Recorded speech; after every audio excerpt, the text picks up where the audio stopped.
You say in the United States people don't like to acknowledge the fact of death.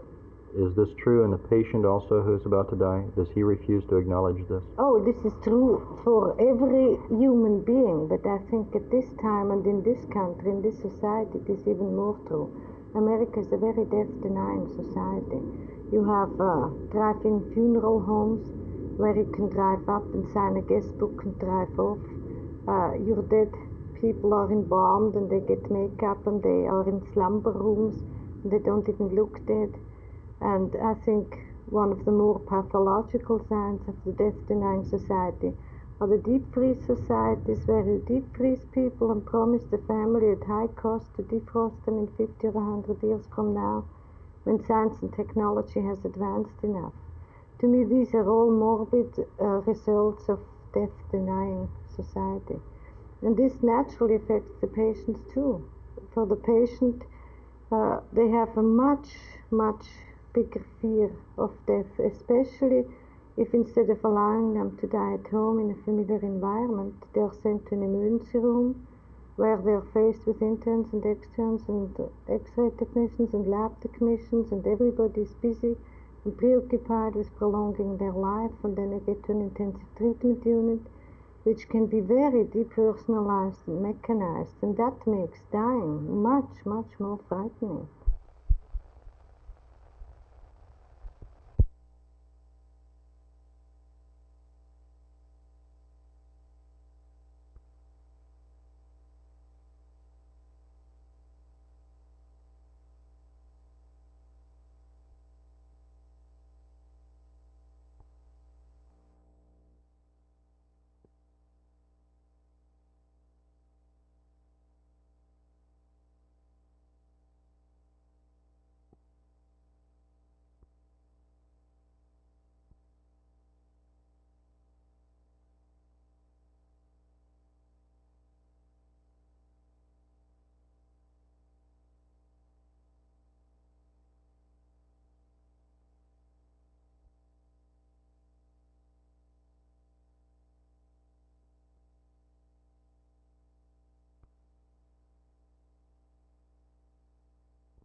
Roland, the course at Colonial is always in great shape, but how about for this tournament coming up? How does it look? I think it's as good a shape as we've had it. The moisture content just about like you'd like to see it? Yes, sir. Our greens are in good shape, and our fairways have been a little hard this week, but we've had about 1,200 rounds of golf from our own members and their guests, and they kept it that way intentionally so they wouldn't get chewed up with the scooters and the walkers. There are those who consider this course at Colonial to be pretty tough. With the greens protected like they are, the massive sand traps, how are they going to play this course? Well, the winning score has been about even par, 1 or 2 under, somewhere along in there, and I suspect the score will be about the same again this year. The players, the caliber's about the same. They're all champions, and I predict a score of about 2 to 5 under, somewhere along there. As we get down toward the starting time now, who's missing from the lineup? Who won't be here? Arnold Palmer definitely will not be here. Billy Casper will not be here. And Mike Hill sent his regrets. His wife is pretty ill. He decided not to come. And that's about it. Without putting you on the line, who do you foresee as possible winner? Well, I got some favorites. I don't know who's going to be the winner or not. I'd like to see Gary Player win. He's a great champion all over the world, and he's never won our tournament. And Gene Littler, of course, he's always been a sentimental favorite with me.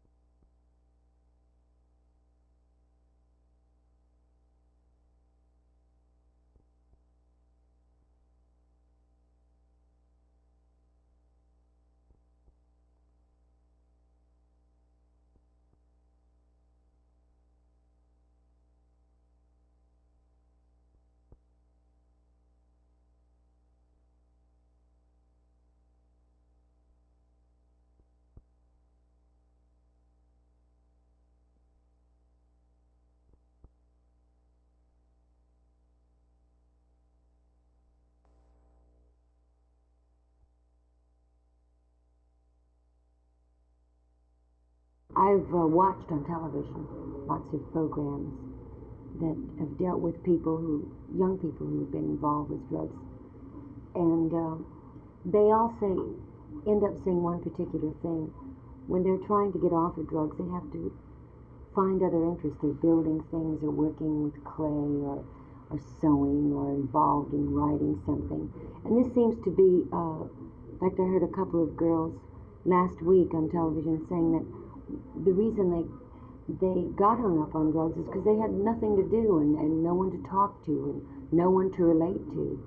And I've been involved in a couple of workshops trying to help young people find themselves and find something that they'd like to do. And I think when you're really involved and you spend most of your time doing what makes you happy, you really don't have a whole lot of time to look for things like that.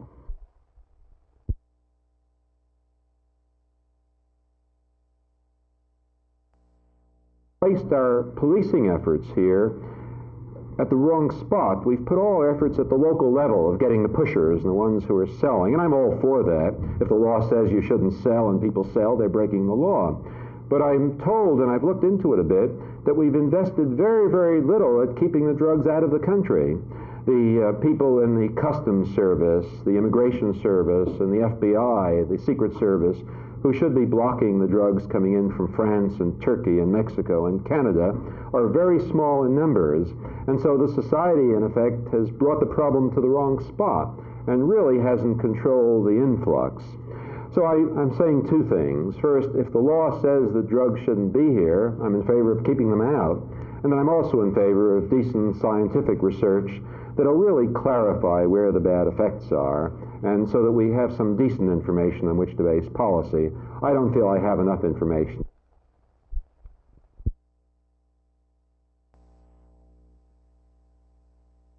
Well, the need is very clear that minority people in the United States own a small share of the total business available in the country, and it's disproportionately smaller than their population. They've not had the opportunities to enter the mainstream of the free enterprise system, and this is what the MESBIC program is all about, and why the Nixon administration has launched this program last fall on a nationwide basis.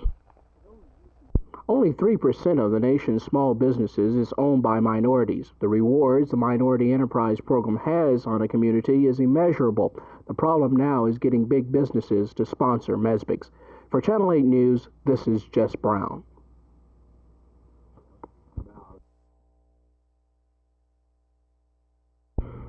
I think it had some real benefits for both sides. I think that we learned that there is frustration and concern among the youth, and it goes beyond the Southeast Asian situation, Cambodia, Vietnam. That's the overriding issue. But they're also concerned about the direction we are taking in solving many of our social problems. And it didn't take long for those that I talked with to put aside the foreign situation and start talking about the domestic problems that they're concerned with, such as what are we going to do about the deterioration of the urban center, the ghetto areas? What are we going to do about providing adequate health services? How are we going to solve the health manpower problem? My response to them was that we're never going to solve it as long as the universities are closed. So we better sit down and start talking to each other and figure out what our problems are and make sure that we maintain an effective and a high-quality higher education system, because you're certainly not going to train doctors as long as the doors of those institutions are closed because of frustration among the youth.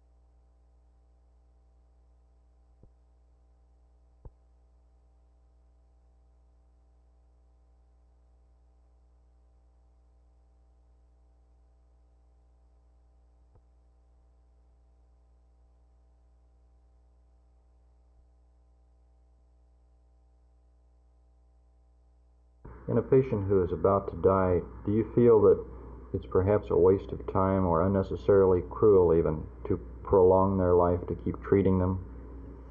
Well, it depends what you understand to keep treating them. I think many of the nurses that we interview say it's a waste of time of nursing personnel to spend so much time with dying patients. And they are very angry at those dying patients. They say, I hope he doesn't die on me, and it's a waste of time, and we should spend our efforts with those who can get well. That's a reflection of their own anger and their own anxiety about dying, and each dying patient provokes these feelings in you. Another way of coping with it is not to acknowledge that somebody is dying, and then to hook them on respirators and monitors and a lot of life-prolonging procedures, and that is not helpful. That gratifies our own needs and not the patient's needs. And the difficulty is, and something we don't teach enough, is when is it indicated to add life-prolonging procedures, and when would it be much better for the patient to allow him to die with peace and dignity? And that's something we have to teach.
The tragedy of the blaze is that officials say none of the 4 victims need have died at all.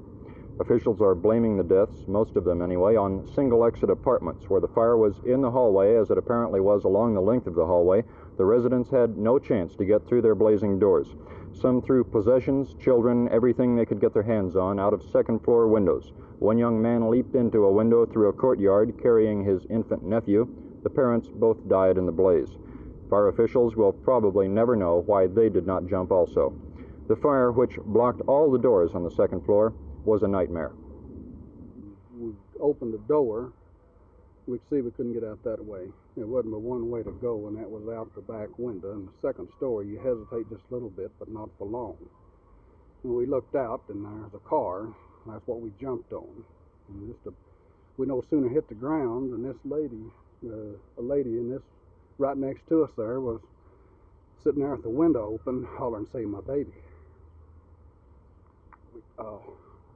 I caught it. Still hard to tell. Then we got her to jump. We broke her fall. And then after that, it was the fireman came just about that time. All during the time we was out here, there was a couple in that far apartment there hollering, "Save me, save me." And we told the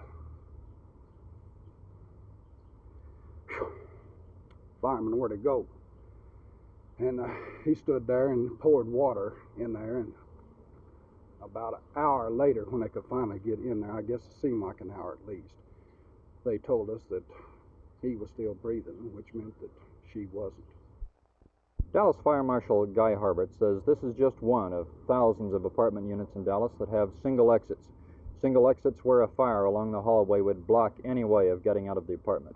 This is a modern apartment concept where they have only one way of egress from the apartment onto a common walkway, which you can go either way on that. But in this case, evidently, they were never able to exit onto this walk. Ultimately, the land value has increased to such an extent, and you look at building codes, why the building code people saw fit to eliminate the rear 4 feet or 6 feet it would take to get you this two means of egress out of it. How much more is the property worth in terms of lives?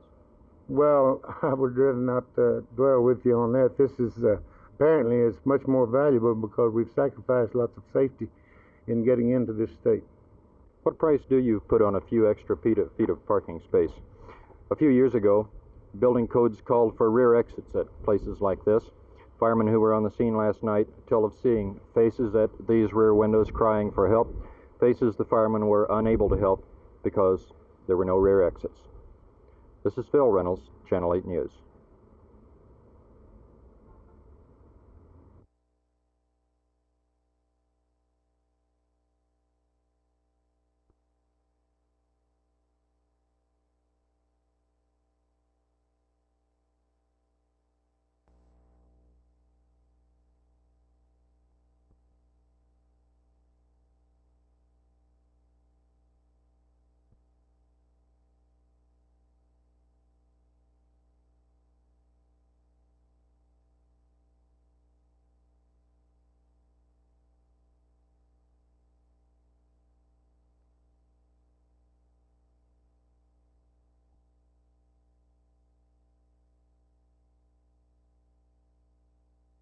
Today's resolution was passed over the objections of Welfare Commissioner Burton Hackney.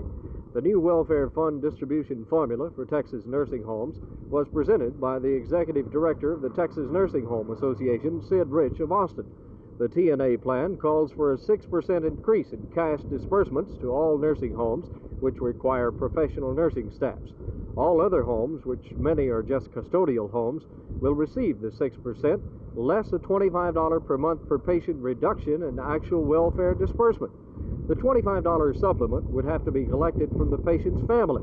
The Texas Association of Homes for Aged representative, Mr. Herbert Shores of Dallas, called the plan monstrous, saying the supplement would be uncollectible, especially from indigent patients without families.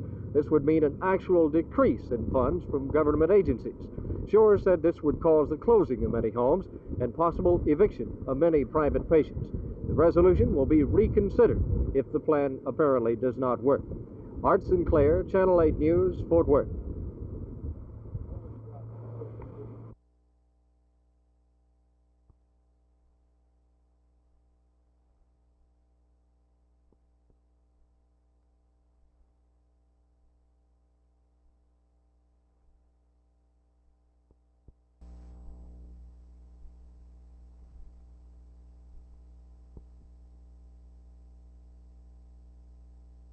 There are 5 levels. At the first level, the aggrieved, and that's of course the person who has the grievance, goes to the principal, or he may go to the CTA president. And by the way, the faculty representative in the building may accompany this person, this aggrieved. If it is referred to the CTA, then the Professional Rights and Responsibilities Committee will hear it. Now, they will do one of several things. They will listen to the grievance. They will determine, first of all, whether or not the grievance has any validity. If so, they will send it to the superintendent. The superintendent receives it, studies it, and decides a number of things. He may come to a decision whereby the aggrieved will be happy. On the other hand, perhaps the aggrieved will not be satisfied with the superintendent's decision. At that time, it will be turned over to a special committee. This is a committee of 7 people, and these 7 people are selected from a group of teachers, 5 from the grade levels, primary, intermediate, middle school, and the high school level. There will also be 5 people that the superintendent may select. From this committee of 7, they will hear the grievance. They also will come to a decision. If the aggrieved is still not happy with the decision, then he may go to the school board. Well, of course, from the insurance point of view, the insurance company's point of view, we try very hard not to become involved with the contracting business because this is not our business. We try to get the money to the people. We oftentimes work with them to try to help them to get some contractors that they might select from. But we feel our primary objective is to get the money into their hands and let them do what they can with it. How long do you think it will take to rebuild Lubbock? Well, of course, some of the city is going to take a long time. If these large buildings were damaged as severely as I understand they are and have to be torn down, well, those are going to take a few years to replace if they decide to replace them. The average homeowner, I would think that at least the minor damage, well, most of that ought to be in good shape in 2 or 3 months. The ones that have had severe damage where they have to build the whole house over, that's going to take more time. There's going to be some cases where I'm sure there'll be some unhappiness that they feel it's our fault. But when you have these catastrophes, you just cannot get enough people to do the contracting work and the repair work that needs to be done. It's tough even in normal times. We tend to, just cut someone off if we don't want to hear it, or if we think that we can't become part of it. So we say, well, must be wrong, without really grappling with the basic issues. I'm sort of proud in many ways, to be very frank, that young people have awakened to the fact that they are real people, and their voice ought to be heard. The violence aspect of it I would be against, but I do think they have a right to be heard in this. Many of our priests and many of our laity are already at work with these people. They're our people. You can't say we and they. They're our people. They're the young people, I trust, that go to our parishes. And you just can't change hats. One hat on Sunday and another hat during the week. Of course, is one of our problems, I think, in most churches. How about personal contact with the inhabitants or the pilots of these of the aircraft or the UFOs? There are some cases of those, and some of them have been documented at least scientifically. Is there anything in there that in these documentations that would specifically prove what these people allege, that they've had contact with beings from another planet? In our documentary film that we're showing here tonight called Phenomena 77, we have a United States Navy man who has received an actual piece of stone from a so-called space person. And the stone has been analyzed by spectrographic analysis at Heidelberg University, which has proven to contain elements totally unknown to this planet. This would constitute sufficient evidence to cause many questions to arise.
How far does the obligation of the insurance companies extend in such a disaster? Well, we've received a premium, and I'm not trying to be, it's a hard situation. We've received a premium, and we've said we'd do certain things. We would pay them the money to repair or replace the property.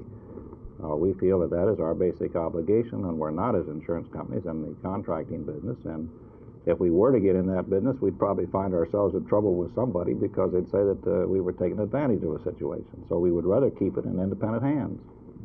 How much was lost in Lubbock? Well, I've seen estimates, as I'm sure you have. They run all the way from $75 to $150 million, and of course it's too soon yet to know because there's so many areas that they haven't been able to get into to make a real evaluation.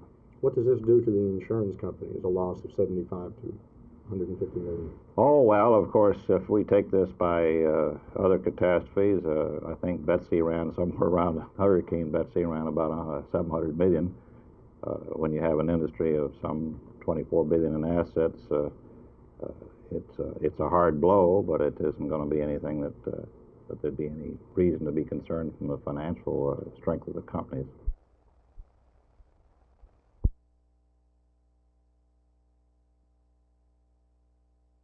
Some people have said that Dallas is pretty conservative. Bishop Davies, are you a liberal? Jess, that question's been asked me probably no less than 24 times since I've been visiting. This is my third visit to Dallas prior to my move. I am not a liberal, nor will I admit to being a conservative.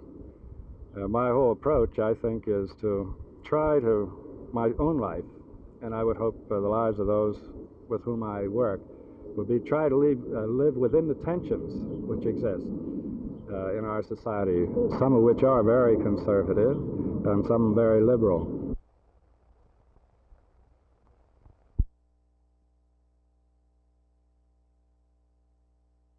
Dr. Strange has interest amongst the public decreased somewhat about UFOs since the disbandment of the Air Force Committee to investigate the UFOs?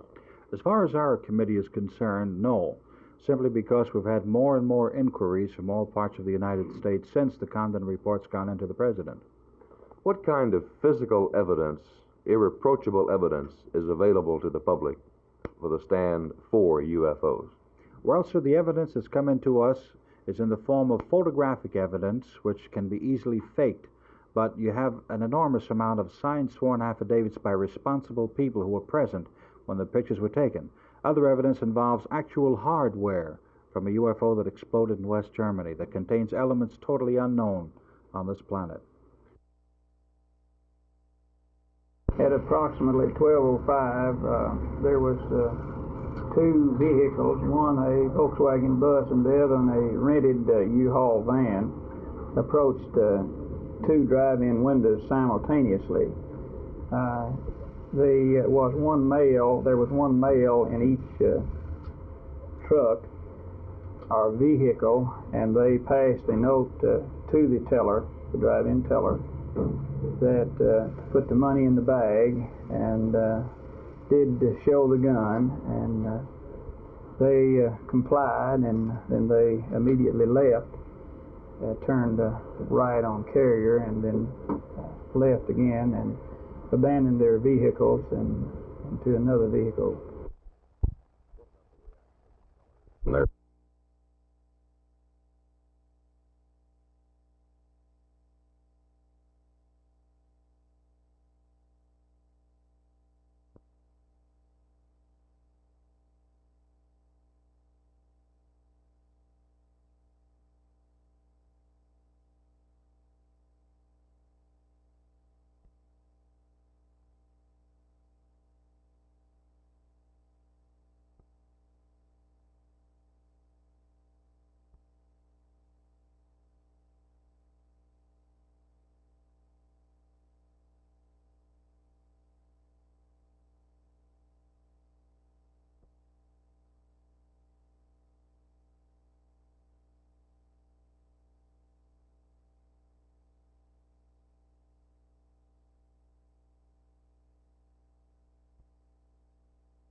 I feel that they conform generally to codes throughout the United States and represent probably serious thinking on the problem and represent a compromise as nearly ever they must. It does contain a provision in it which will provide a single exit arrangement after a certain number of square feet or planned in an apartment. Then two separate exits are required, but they must be located a distance apart by formula, per se, not a front door, back door concept. But they couldn't be, say, two doors side by side. Most they have to be a assuredly certain not. distance They would from have each to other. be in a remote location after this area limitation is reached. So to a degree, it depends on the size of the apartment. Yes, sir.